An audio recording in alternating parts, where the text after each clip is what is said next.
What are you saying? Live and direct from Studio J. It's lovely to see you again. Hope you guys had a happy holiday season. You know, Christmas is past. If you don't celebrate, hey, happy holidays. Enjoy the time off wherever you are. Let's talk about hoops. Let's talk about hoops because last night's slate of games, those Christmas Day games, kind of a banger. Let's get into this. And in this video, we're gonna be ranking them. I'm just gonna say which ones I thought were the best. Let's start off with what I thought was the worst.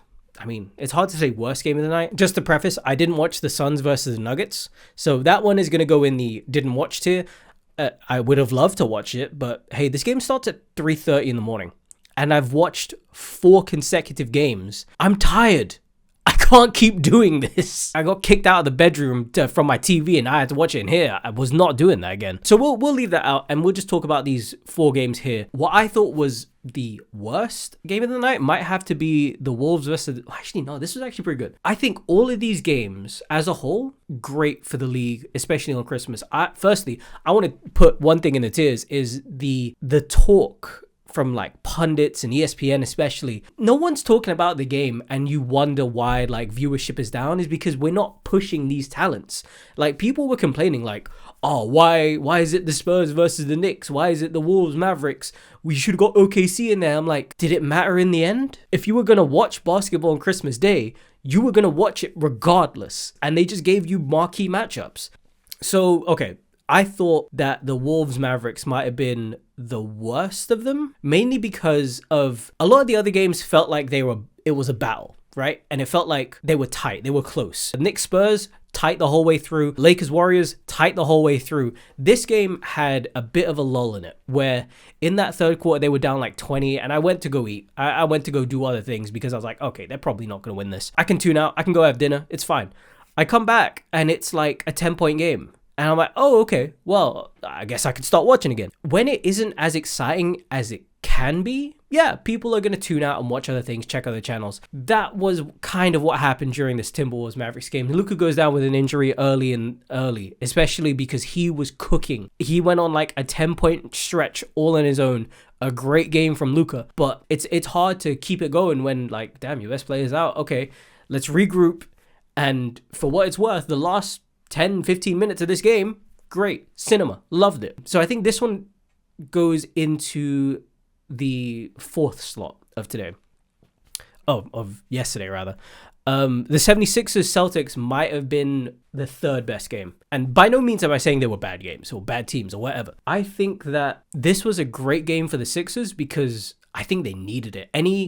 Yes, you beat the Spurs last night, fair enough, even without Joel Embiid, but to beat the Celtics at home on Christmas Day, that's some fortitude there, you know? Like, when you realize, yes, they're best of ones, yes, regular season doesn't matter as much as we think it should, but if you can come into the best team in the league, or the defending champions, let's say best team in the league right now, but the defending champions on Christmas Day in their city, there's pressure to it. There's something you have to fight for. And I think they did it there. They fumbled a lot going into the last couple minutes of this game.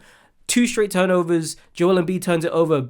Tyrese Maxey gets caught on a backcourt violation, but they push through it. Great game for Tyrese Maxey and Joel Embiid. Not so great for Pandemic P over there, but it is what it is. 114 the final. It was exciting because of that, but this was another game where I sort of tuned out a bit. It's hard to keep your attention for at this point 3 games in a row. But I'd say this one is the 3rd best game of the night because I think the other 2 were just so good. This last one, I don't know. Because if I'm going to be honest, I want to say it's a tie between these 2. But I'm going to put the Spurs Celtics second.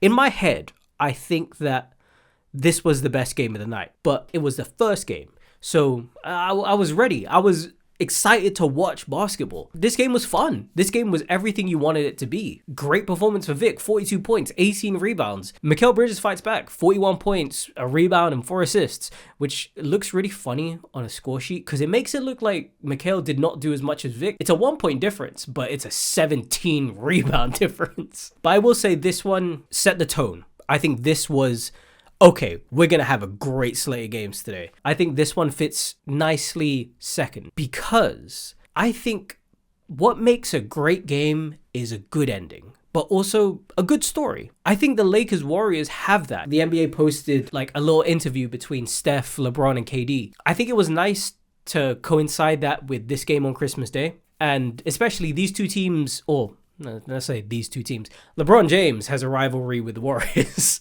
you know? And anytime you get to see that again and you get to see two of the league's best players of all time go at it, it's such a wonderful sight. And the fact that that one guy, the unsung hero of this, is Austin Reeves, 26, 10, and 10, Mr. Triple-Double tonight. What a performance, man. What a game.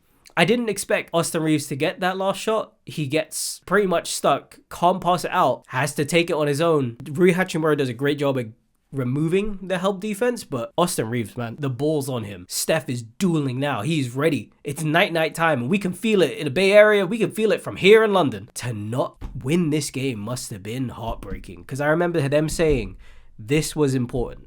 Like, as I said earlier, these Christmas Day games are big. They're playing at home, so they get that comfort at least, but you want to send the crowd home happy because that's your fan base, you know? There's some importance to it, especially from the last couple games Steph has had where he has shot terribly.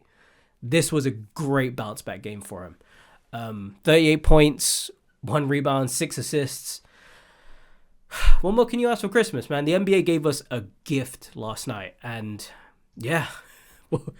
What more can I say? If you like this video, hey, give it a like. If you really enjoyed it, hey, a subscription would be, you know, beautiful, lovely, amazing.